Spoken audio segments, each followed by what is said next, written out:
переименование мемориального комплекса жертвам репрессий в безликий мемориал памяти и славы, проведенный уже после геноцида ингушей 1992 года, стало частью целенаправленной политики стирания ингушской трагедии России.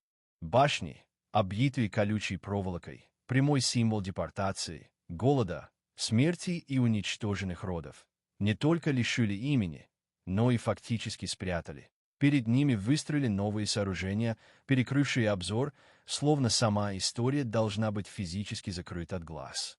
Еще более циничным стало то, как был оформлен вагон для перевозки скота.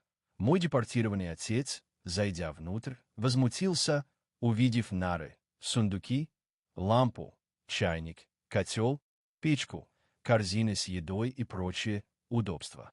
Он сказал прямо: ничего этого во время высылки не было.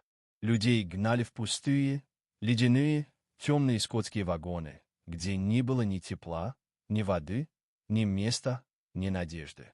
То, что сегодня выставлено как экспозиция, это попытка смягчить преступление, превратить реальную боль в декоративную картинку. Так память не просто искажают, ее сознательно закапывают под новым строительством, под ложной славой, под фальшивыми декорациями, чтобы трагедия ингушей исчезла из пространства и сознания.